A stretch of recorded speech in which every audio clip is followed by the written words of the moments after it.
It's over! He's done it again! Unbelievable! Oh, straight into the roof of the net. Nice one! Straight down the middle. So a good performance from both teams here today.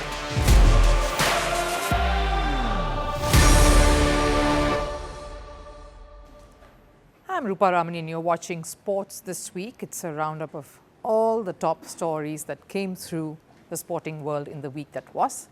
First up, a lot of cricket here. Experts reveal how intense an Indian Premier League can get. Former cricketers have spoken out about the growing pressures of IPL and how adverse an impact it can have on a player's career. Speaking of IPL, teenager Vaibhav Sooryavanshi is taking the tournament and his opponents by storm. His battle with Jasprit Bumrah has been the talk of the week. The cameo of his onslaught has reopened chatter of just how prepared he is for the international stage. But how should he be groomed here on? Another youngster shooting into the spotlight is Lucknow's 21-year-old Mukul Choudhary, inspired by MS Dhoni and coached by the fiery Justin Langer himself. What's the story behind this promising talent? Over in football, FIFA World Cup continues to be in the news and for all the wrong reasons, this time regarding the presence of ice at the World Cup venues. Workers are threatening to go on strike if this persists, and India's football club Minerva is making waves for stunning the Liverpool Academy boys. We bring you the story of how this side fought all odds and zero funding from the federation to create a piece of history. All of that coming up. Playing for your country in the biggest stage like a World Cup, the Olympics or the World Championship is considered the pinnacle of sport. Winning is everything. But when it comes to cricket, the IPL, the Indian Premier League, seems to be slowly occupying a very critical space. A crucial part in the cricketing calendar and a key chapter in players' careers. Recent confessions by certain former cricketers have put the spotlight sharply on the IPL. How important is it to perform at this stage? Can it truly affect a cricketer's journey in the sport? And is the pressure that immense? Now, IPL is a beast of a tournament, and I say it with great pride. It's established itself as one of India's premier leagues the world over. It's a globally recognized brand and cricketing property. Fans can never get enough of this league. The window is also ideal. And cricket contests are electrifying. The fan base, the broadcast, all are synced up to be a part of a carnival. But if you thought that is exactly what the franchises and the cricketers themselves feel, then that it is a carnival, then you are horribly mistaken. The IPL is that pressure point in every year for all franchises in it, from the players to the owners and everyone in between.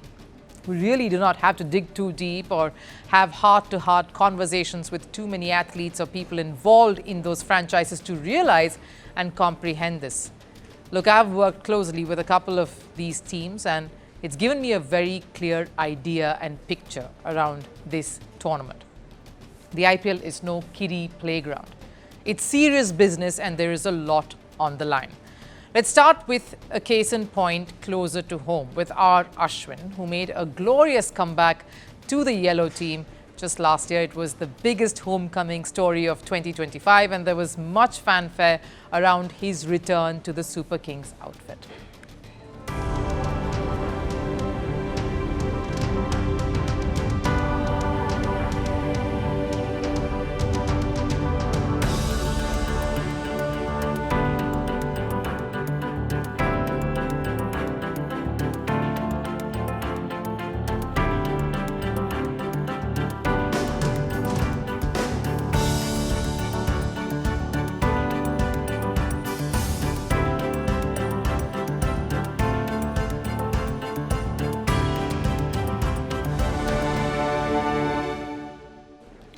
The season unfolded and it ended up being the worst one for CSK, who finished last, and for Ashwin too. It was an edition where he barely got to feature in the 11. The spinner all-rounder reflected on that season recently. I recently spent a disappointing season with CSK. In my mind, I could have played more, but emotionally, I just did not have the bandwidth to play. It's mentally disturbing. I don't want to go there. One IPL season and with CSK pull the plug on his career is what he says. That's what he truly believes, and it's not just him. Kevin Peterson believed that his stint with the IPL affected his relations with his cricket board. I made sacrifices, and they were big sacrifices. I lost my career because of IPL. It's the only reason why everybody went against me in the ECB. The ECB used the Telegraph at the time to go after me, and then they shifted. The IPL is a lucrative tournament. It's that time of the year when cricketers can really reap the rewards of their hard work via these contracts. But it's also that time when pressure mounts on each one of them, because you need to be able to deliver for the price that you are being paid. It's as simple as that. For many cricketers, it's a balancing act. For fast bowlers in particular, it is to stay injury-free because a World Cup may be just around the corner that very year. For young captains, it's a double-edged sword where certain franchises will not give you wiggle room for failure or any time to breathe and experiment. For others, particularly the foreign players, it's a different ballgame. They have to turn up for the jersey they wear and are born into, their national colours, just as much as they crave the spotlight of the IPL. Bottom line, the Indian Premier League is one window you just can't miss, but there are sacrifices you have to make for that. It's a huge chunk of match practice in the year that is invaluable to your growth, and ultimately it's big bucks. It's a way to catapult yourself to the big league and get more to notice you from right around the world, which would translate to more contracts, more cricket. IPL is that golden ticket wherein you always have to pay the price too.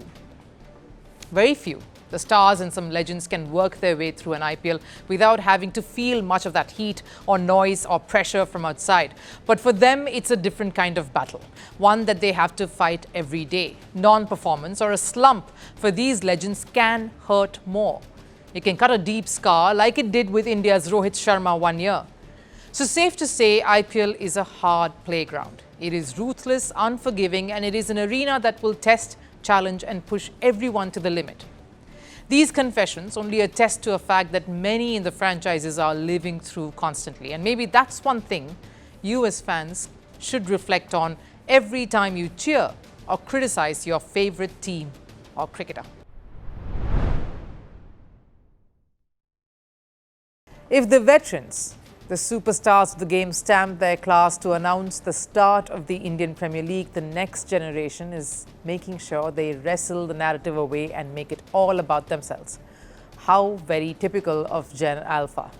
Make every story about themselves. If the world was not watching them anyway, because last night Vaibhav Sooryavanshi gave us yet another wow moment, as if he's not dished out enough already. Rajasthan steamrolled Mumbai, and Vaibhav set it all up with some lusty clinical blows, taking on the best bowler in the world in the process, keeping us all on toes again. And every time we push back the debate of fast-tracking him, he just continues to keep us second-guessing. Vaibhav is an anomaly, that's safely established. Sure, India gave birth to a Sachin Tendulkar decades ago, but a talent like Vaibhav in the times that we live in, and especially the way the sport itself has evolved, is incredible. It is indeed a great time to be an Indian cricket fan because Vaibhav is giving plenty of reasons to feel inspired. He stood up to Jasprit Bumrah last night, took on the attack and set the platform just perfectly for Rajasthan and his partner in crime at the top, Yashasvi Jaiswal, to finish off the job.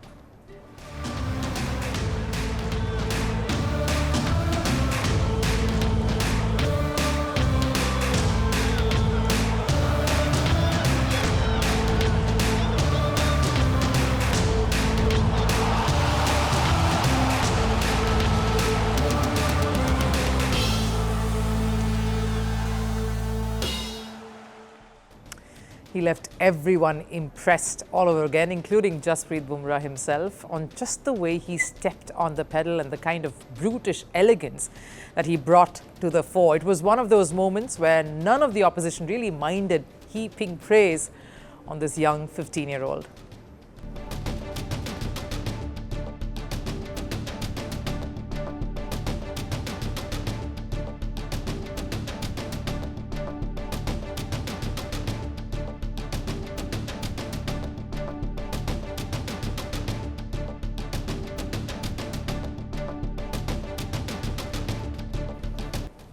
And why not? Because here's a talent not just for the future of Rajasthan, but the future of the national side. And every time we feel not just yet for India colours, he puts in a performance that makes us only wonder. Because again, it was not about getting to his 50. That was unimportant. He understands his role at the top. It is just to intimidate, to get the opposition on the back foot, get on the attack and upset their plans. Much like the kind of stuff Rohit Sharma did and executed to perfection during the 2023 ODI World Cup campaign. It was not about the 50s or the 100s, not about the milestones, but purely about getting the right impetus for his team to follow up on. That's maturity. Sooryavanshi makes it look easy against one of the world's best bowlers. He set the bowler up, not the other way around. And he's constantly keeping the selectors, the management on their tippy toes. He's constantly pushing the circumspect decision makers to think hard again. I can understand the confusion because burnout in sport today is real. Because now it's not just about the physical toil that any sport takes on the body, and especially when there is so much cricket, it can prolong everything, but it's also about the mental pressure every athlete goes through today. Thanks to the likes of Virat Kohli, Jemima Rodriguez and Simone Biles here in world sport, to name a few. Mental health is a critical aspect of international sports today, one that is slowly being accepted and acknowledged world over. So we can understand the hesitation in taking it slow when it comes to someone who's burst onto the scene much like Vaibhav Sooryavanshi has, and especially at the age of 15. But Vaibhav doesn't see all of that. For him, it is simple at this point. Every innings out there is a test. Every opportunity is an audition. Every platform and every match a chance to make his impact. And last night was another example of just that. He's not seeing the legacy of the opposition that's come up in front of him. He's not seeing the pedigree of the bowler who's running in towards him. All he's seeing is an opportunity to shine and deliver for his side. The team that picked him, the team that is grooming him today and trying to protect and nurture him. And for now, this is all that his franchise and the BCCI, because they're watching, can ask for and expect. The next part would be interesting to see. Is just how well he can pace himself right through a tournament that has always got the better of most. It is long and it is tedious, is IPL, and that will remain the biggest challenge ahead of Vaibhav Sooryavanshi, ahead of Rajasthan, and of course, India. What's the best way to get noticed? If you can almost single-handedly take your team over the line from a situation that looks difficult to wriggle out of, would do it. But that alone isn't enough. You have to be a youngster with fire in your eyes and hunger in your belly. And that's what Mukul Choudhary announced to the world last night. The 21-year-old uncapped wicketkeeper batter helped Lucknow Super Giants beat Kolkata Knight Riders from an improbable situation. He blasted a valuable unbeaten 54, leading to delirious scenes of celebration right after, and focus shifting away from the management to the cricket field. So what's his real story? Now, people within the team say he's very humble, he's modest, he's very shy and reserved, and the only thing flashy about him is his shot making. If I could use one phrase to describe his career so far, it would be being at the right place at the right time. He became a wicketkeeper in the academy games in Rajasthan only because they had none. He stepped into the Saeed Mushtaq Ali squad only because someone got injured. Scripted breakthrough performances. Rest, as they say, is history. So what's the story really? Let's take a look. Lucknow have a rising star in their ranks. Mukul Choudhary has entered conversations and social media interactions through his unbelievable knock last night. A blistering half-century that pulled his side out of sure-shot defeat. And since then, chatter around this youngster from Jhunjhunu hasn't stopped.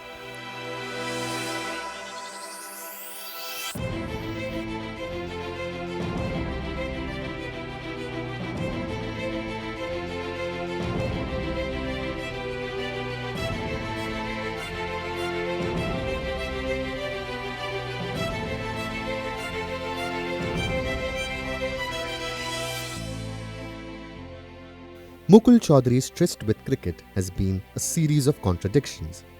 He was meant to play cricket and cricket alone because his father had a dream that his son would grow up to play the sport and shine. But that's the thing about dreams, they take time. Dreams alone cannot fuel passion. You need financial support, the right people to back you, and basic amenities. Mukul's family couldn't afford much of it early on, so he started playing the sport when he almost hit the teens. That is late when you look at someone like Vaibhav Sooryavanshi today. Mukul grew up idolizing MS Dhoni, which wicket-keeper batter won't, but keeping wickets was not something he wanted to do. It just happened. There was no one to keep wickets in academy matches, so the eager Mukul obliged. His first high point came in the Under-23 State A trophy last year. He was the only batter to score more than 600 runs, 617 to be precise, which included back-to-back hundreds at a strike rate of 142. He also tonked 34 sixes in the competition, the most by any batter. And here's another accidental episode that laid another brick in his path to the IPL. His academy mate Kartik Sharma got injured, so Mukul Choudhary was called up to be a part of the SMAT squad, a tournament that would seal his ticket to the IPL. He scored 173 runs at an average of nearly 60 in 5 matches at a superb strike rate of 199. No wonder LSG trained their sight on this boy, because his 6-hitting prowess clearly caught coach Justin Langer's fancy, who even proclaimed just some days ago in a clip that the franchise uploaded during practice that he will make this boy the scariest number 6, number 7 batter in India. It is that faith, coupled with the quiet belief that Mukul himself has honed over the years listening to his father, that resulted in his explosive innings last night. I knew that a bowler may bowl one good ball or 2 good balls, but at that stage, I knew he'd miss his length at some point, and I knew I just needed that one chance. A quiet, reserved boy outside the field, the one thing Mukul looks forward to every day is training hard in the nets with his mentor Justin Langer. He has spent hours out there talking to his new coach and sharpening his finishing skills. And we saw glimpses of all of this unfold on the biggest stage in the IPL. A helicopter 6 was an ode to his idol, and a knock in dedication to a father who dreamed big for his son, and a coach who has been relentless in helping him pursue greatness. The concerns surrounding the FIFA World Cup seem to be never-ending because one of the co-hosts, the United States, is increasingly dragging the tournament into its internal battles. The latest flashpoint is around immigration enforcement. Food service workers at the iconic SoFi Stadium in Los Angeles have issued a clear warning. Keep ICE agents away from the World Cup or face a strike. And once again, it is Donald Trump's policies casting a long shadow over football's biggest spectacle. This World Cup is now clearly becoming a tournament that is being shaped and reshaped by politics, because rather than embracing the global spirit of football, America seems to be imposing its own system, its own tensions and its own priorities on it. From skyrocketing ticket prices to controversial visa policies, the American World Cup is slowly turning into a logistical and emotional headache for fans across the globe. And now it's not just about the fans. The friction is growing within the country itself. A union representing over 2,000 food service workers in Los Angeles has stepped in, and they've laid down 3 clear demands to FIFA.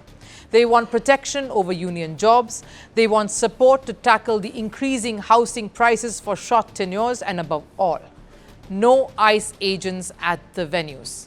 They're quite clear on that. Now, this is not just about wages or working conditions. This is about fear. Fear of immigration crackdowns, fear of raids, fear of turning up to work at a global sporting event and not knowing what might happen next. And the warning is loud and clear. If these demands are ignored, if these demands aren't met, they will strike.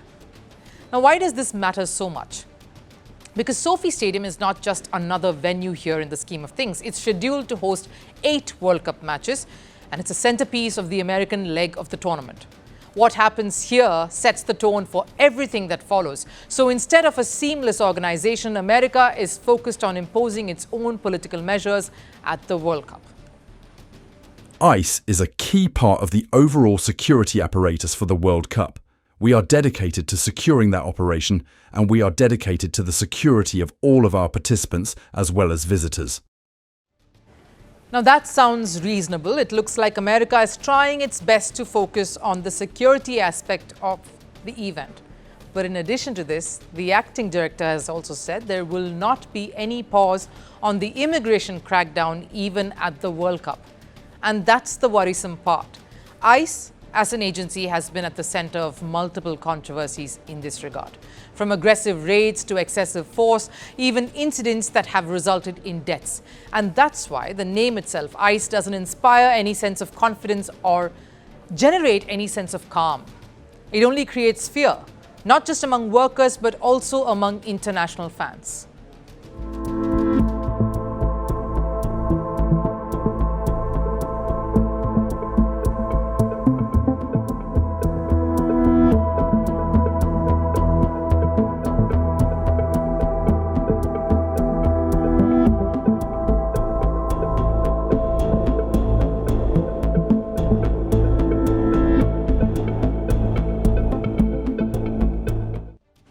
Social media is already in panic mode. Fans are questioning if traveling for the World Cup is even worth it.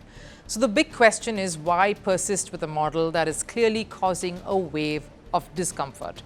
Why push policies that are alienating the very people this event is meant for? Because this World Cup is drifting further away from what FIFA promised. They promised a World Cup for all. Instead, what we are getting is a tournament where tickets are unaffordable, entry is uncertain, and now even the environment inside stadiums could cause panic. Yes, security is essential, but there's a fine line between security and intimidation, and right now in America, that line seems dangerously blurred. Because here's the truth, a World Cup is not just about matches, it's about moments, memories, and it's about belonging. It's about fans feeling welcomed and not being watched constantly. It's about celebration and not being cautious about every single move they make. And seems like America is making the World Cup all about the other instead. If America continues to let its policies shape the world event, then it won't be a celebration of the sport. It would eventually become another platform for America to showcase its politics. An Indian football academy has done the unthinkable. A group of youngsters from Punjab's Mohali have taken down one of the biggest names in world football. Minerva Academy under-15 boys beat Liverpool FC 6-0 at the 2026 Mediterranean International Cup in Spain. But here's the bigger story. This wasn't just a win on the pitch. This was a win against odds, against system failures, and against neglect. Because just weeks before, this very team wasn't even sure if they could make it to Europe at all. So how did a side that nearly didn't travel end up humbling one of the world's biggest academies? Our next report tells you why this is more than just a football story. Indian football has been searching for a moment that inspires, that reignites belief, and that moment came in Spain. When Minerva Academy stepped onto the pitch against Liverpool's youth side, they turned the game into a statement. A 6-0 demolition in the round of 16 of the MIC Cup. But the real story begins much before that match, because 3 weeks before the historic night, the team was struggling to even make the trip. Funds were running dry, opportunities were slipping away, and dreams were hanging by a thread. That's when one man once again stepped in, Ranjit Bajaj. The man behind Minerva's rise made a desperate appeal, not to sponsors, not to institutions, but to the people. A crowdfunding campaign followed. The owner even mortgaged his property, and that's how this journey began. And when they got their chance, they made sure to make a statement. They took on one of the most celebrated academies in world football, Liverpool, and made them look ordinary. Outplaying, outthinking, outclassing in every department. And this isn't the first time Minerva has shaken the footballing world. Last year, their under-14 side did something extraordinary. they won 3 major European youth trophies: the Gothia Cup in Sweden, the Dana Cup in Denmark, and the Norway Cup in Norway. Tournaments that have seen legends like Erling Haaland, Zlatan Ibrahimovic and Alan Shearer rise through the ranks. And now, an Indian academy rose to fame through these very events. They continued that at the MIC by beating Liverpool. Minerva's dream was halted in the quarter-finals this time. A narrow 2-1 loss to UE Figueres decided by a late penalty. A result that left players shattered and fans frustrated, because this team deserved more. But beyond the result, what they achieved is something Indian football cannot ignore. At a time when the system struggles for direction, these youngsters showed what is possible. If the right mindset, the right coaching and relentless hunger is clubbed together, India can reach massive heights. They proved that talent exists and the potential exists, but what's missing is support, structure and vision. Which is why this should be a wake-up call for India's entire footballing ecosystem. Minerva has shown the way. Now the question is, will Indian football follow? Or will stories like these continue to be exceptions?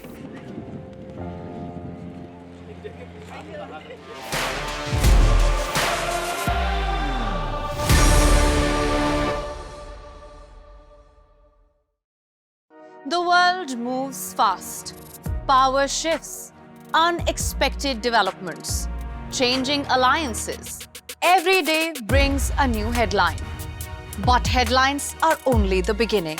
Because behind every story, there is context. There are consequences and there are questions worth asking. Find the answers. Understand the story. Take on the world. This is Hemkaur Saroya for Firstpost Vantage. The world doesn't fit in boxes, so why should your news? From battlefields to negotiation tables, from internet outrage to real-world injustice. The conversations everyone is having and the ones they're avoiding. It's the same show, but this new year, Firstpost America gets a new look. I'm Kerry Johnston, and this is Firstpost America.